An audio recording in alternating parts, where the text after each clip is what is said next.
Good afternoon students. तो हमारा preposition का चैप्टर चला हुआ है। तो प्रेपोजिशन में आज हम प्रेपोजिशन करेंगे फ्रॉम, टू, टुवर्ड्स।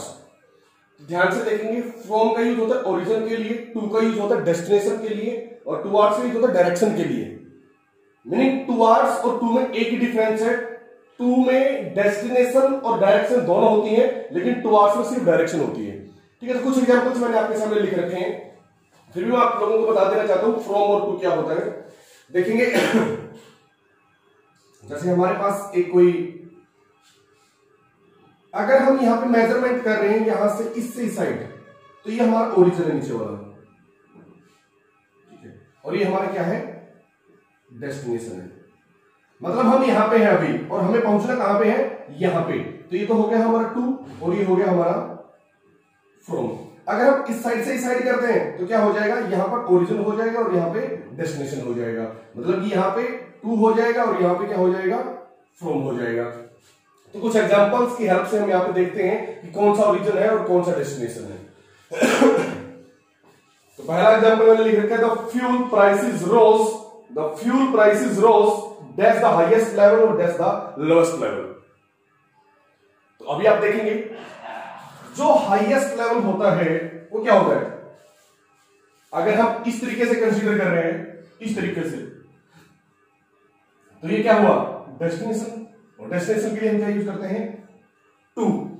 और ये क्या हुआ, ओरिजिन, क्योंकि यहां पे चीज सबसे लो रहेगी, यहां पे सबसे चीज क्या हो जाएगी, हाईएस्ट हो जाएगी।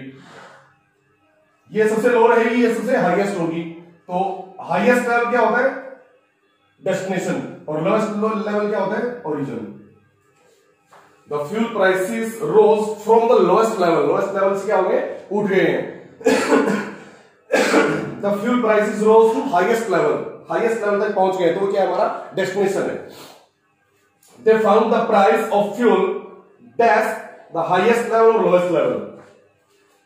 अब यहां पे आपने देखा, यहां पे हमारे पास वर्ब थी रोज, यहां पे हमारे पास वर्ब क्या है, फाउंड। तो अब आप यहां पे क्या यूज करेंगे, फ्रॉम यूज करेंगे या टू यूज करेंगे। तो आई थिंक यहां पे आप ना तो फ्रॉम यूज कर पाओगे ना ही टू यूज कर पाओगे, क्योंकि ना तो हम कोई लोएस्ट लेवल दिखा रहे हैं, ना ही कोई हाईएस्ट लेवल दिखा रहे हैं, ना ही हम किसी ओरिजिन की बात कर रहे हैं, ना ही किसी डेस्टिनेशन की बात कर रहे हैं। हम एक पॉइंट की बात कर रहे हैं, बस किसकी बात कर रहे हैं, पॉइंट की। हमें सिर्फ एक पॉइंट की बात कर रहे हैं। तो पॉइंट की जो प्रेपोजिशन होती है, चाहे वो स्पेस हो चाहे वो टाइम हो, वो एट होती है, एट। आइए बात समझें। Next, we sent many letters. अब ये देखो, ये एड्रेस तुम्हारा है, मतलब भेजने वाले का है, या जिसको भेजा जा रहा है उसका है। हम क्या करते हैं, हम कोई भी लेटर लिखते हैं तो उस पर दो एड्रेस लिखे जाते हैं, दो तरह के एड्रेस लिखे जाते हैं। एक तो हमारा एड्रेस जहां से हम भेज रहे हैं, और एक एड्रेस जहां पे हमें भेजना है। तो जहां से हम भेज रहे हैं अगर एड्रेस वो हमारा है तो फिर तो हम फ्रॉम लिखेंगे, क्योंकि ओरिजिन है वो, और जहां पे भेजना है वो हमारा क्या है, वो डेस्टिनेशन है, तो हम क्या लिखेंगे, टू लिखेंगे। तो यहां पे दोनों प्रेपोजिशन यूज की जा सकती है, फ्रॉम भी और टू भी। We received many letters, we received many letters. अब यहां पे आप सोच रहे होंगे कि यहां पर भी हम फ्रॉम और टू लिख सकते हैं, नहीं, फ्रॉम और टू नहीं लिख सकते। टू नहीं लिख पाएंगे, फ्रॉम हम लिख देंगे और लिखेंगे एट, क्योंकि जो ये एड्रेस है ये आपका खुद का एड्रेस है, उस टाइम पे आप एट लिखोगे, क्योंकि वहां पे वो क्या है, कि पॉइंट है, वहां पे ना डेस्टिनेशन है ना ही वो ओरिजिन है। फ्रॉम का यूज कर रहे हो तो दूसरे बंदे का एड्रेस बताने के लिए कि वहां से हमें ये लेटर हमें क्या हुआ है, प्राप्त हुआ है। अब वहां से लेटर प्राप्त हुआ है तो वो तो हम आपके लिए क्या हो गया, ओरिजिन हो गया। जहां पे आपको प्राप्त हुआ वो एक पॉइंट है, उसको डेस्टिनेशन नहीं मानेंगे, क्योंकि आप खुद है, आप स्पीकर है। तो स्पीकर के लिए ये चीज क्या होती है, बाउंड होती है। आप वहां पे टू नहीं क्या यूज करेंगे, एट। यहां पे या तो फ्रॉम और एट यूज करो, और यहां पे फ्रॉम और टू यूज करो। अब हम बात कर रहे हैं दे विल गो, दे विल गो कहां पे जा रहे हैं, यूरोप। आपके पास सिर्फ डायरेक्शन है, यूरोप में तो बहुत सारे देश है, डेस्टिनेशन तो नहीं है यूरोप की, किस कंट्री में आप जा रहे हैं। तो जब आपके पास डायरेक्शन हो और डेस्टिनेशन ना हो, टुवर्ड्स। जैसे मैं लिखा, I will go to school, sentence सही है। मैं कहां जा रहा हूं, स्कूल में जा रहा हूं, मेरा डेस्टिनेशन पता है। मैं लिखा they will go to school, ये भी सही सेंटेंस। अगर यहां पे आप टुवर्ड्स लिख दोगे तब भी सही है। डिफरेंस क्या हो जाएगा, मीनिंग में डिफरेंस हो जाएगा। जब आप they will go to school लिख रहे हो तो मीनिंग क्या है, वो स्कूल में जा रहे हैं, प्रॉपर आपको डेस्टिनेशन पता है। अगर आप टुवर्ड्स लिख दोगे तो आपको ये नहीं पता कि वो स्कूल जाएंगे कि नहीं जाएंगे, लेकिन जा स्कूल की तरफ रहे, है ना, तो सिर्फ मीनिंग चेंज हो जाता है और प्रेपोजिशन दोनों सही रहती है, गलत कोई भी नहीं होती। ओके, तो आगे हम फिर और कुछ फर्दर डिस्कस करते हैं प्रेपोजिशन में। आई होप ये आपको समझ में आया होगा। एक और मैं आपको बात बता दूं, अगर मैं यहाँ पे रोज की जगह पर ड्रॉप लिख दूं तो क्या प्रेपोजिशन फिर भी सही रहेंगी? यहां पे मैं ड्रॉप लिख देता हूं रोज की जगह पर, मैंने वर्ब चेंज कर दी। अगर आप वर्ब चेंज कर दी, पहले क्या था, पहले ऐसे ही मेजर कर रहे थे, लेकिन अब मेजर कैसे करना पड़ेगा, ऐसे करना पड़ेगा। अब टू की जगह पे क्या आ जाएगा, फ्रॉम, और फ्रॉम की जगह पे क्या आ जाएगा, टू। ध्यान रहे इस बात का, अब फ्रॉम की जगह पे टू आएगा और टू की जगह पे फ्रॉम आएगा, क्योंकि अब हमारी डायरेक्शन जो मतलब जो हम मेजरमेंट कर रहे थे लो से हाई, अब इस साइड से इस साइड हो गया, अब हो गया इस साइड से इस साइड, अब ओरिजिन ये हो गया, डेस्टिनेशन ये हो गया। आइए बात समझे।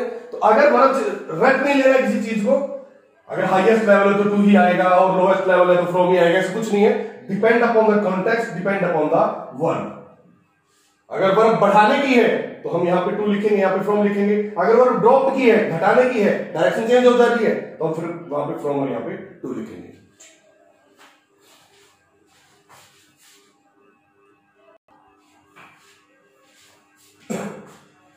अभी आप देखेंगे मैंने आपके सामने लिखा है एट लिखा है, ऑन लिखा है, इन लिखा है, बाय लिखा है। तो यहाँ पे आप एट का यूज कहां कहां और किसके साथ होता है वो भी लिख रखा है, ऑन का यूज भी लिख रखा है, इन का यूज भी लिख रखा है, बाय का यूज भी लिख रखा है। कुछ प्रेपोजिशन हमारी बच गई है, विद है, ऑफ है, अगेंस्ट है, टू है, टू का तो हमने चलो बात कर रहे, जो भी प्रेपोजिशन बच गई है वो भी आपको बताऊंगा, लेकिन फिलहाल इन पे देखेंगे। एट का मीनिंग होता है पॉइंट, चाहे वो प्लेस का हो चाहे वो टाइम का हो, फिक्स पॉइंट जिसकी हम बात करते हैं। थोड़ी देर पहले हमने एग्जाम्पल में बताया भी था, एट, दो एग्जांपल बताए थे, वहां पे एट का यूज मैंने किया था। तो एट का मीनिंग मतलब फिक्स कोई भी चीज है, प्लेस हो या कोई भी टाइम का पॉइंट हो, गैदरिंग हो किसी भी पर्पज के लिए, चाहे वो पार्टी है चाहे वो मीटिंग है, कुछ भी है, पर्पज होना चाहिए, उसके लिए भी हम एट यूज करते हैं। कोई टारगेट है, so that tiger, day break है, सनसेट है, सनराइज है, डांग है, डस्क है, नून है, मिडनाइट है, नाइट है, लुक है। यहां तक तो ये नाम है पीछे वाले, तो यहां से वर्ब शुरू हो जाती है। इन सभी वर्ब के साथ भी हम किसका यूज करते हैं, एट का यूज करते हैं। Look at, laugh at, gaze at, shoot at, shout at, aim at, stare at, ये जितने भी वर्ब हैं, इनसे जब इनके साथ हम एट का यूज करते हैं तो एक फिक्स पॉइंट की हम वहां पे बात करते होते हैं। लुक एट किसी को घूरना, देखना, ठीक है। लाफ एट किसी पे हंसना, ठीक है। तो ये सभी वही वर्ब है जो हमें टारगेट शो करती है हमारा। ऑन सरफेस यूज होगा सरफेस के लिए, लाइन के लिए, ओकेजन्स जितने भी होते हैं, टॉपिक चाहे कोई भी हो, मान के चलो अगर मैं बोलूं कि we will discuss on corona, कोविड-19, तो टॉपिक का जो नाम होगा वो क्या होगा, उससे पहले क्या यूज होगा, ऑन यूज होगा। इलेक्ट्रॉनिक मीडिया है, डेज के नाम है, डेट्स है, ये वर्ब आगे स्पेंड, डिपेंड, बेंड, इंसिस्ट, इनके साथ भी ऑन का यूज होता है। इन एरिया है, कोई रीजन है, कोई लिमिट्स है, एरिया रीजन लिमिट्स एक ही बात है, ठीक है। कोई स्टेट्स है, स्टेट्स का मीनिंग ये नहीं है कि हरियाणा है या पंजाब है या हिमाचल है, नहीं। स्टेट्स का मीनिंग है चाइल्डहुड है, ओल्ड एज है, या पॉवर्टी है, या स्ट्रेंथ है, वो वाली स्टेट जो एब्स्ट्रैक्ट नाउन में हमने पढ़ी थी, उन स्टेट्स की हम बात कर रहे हैं। प्रिंट मीडिया है, चाहे वो हमारा न्यूज़पेपर है, चाहे कुछ भी है, उनके साथ भी हम इनका यूज करते हैं। नेम ऑफ द सीजन, चाहे वो विंटर है, चाहे वो समर है, चाहे कुछ भी है। मंथ का नेम है, ईयर का नेम है, इवनिंग है, आफ्टरनून है, मॉर्निंग है, नाइट है, ठीक है। तो इनके साथ भी हम इनका यूज करते हैं।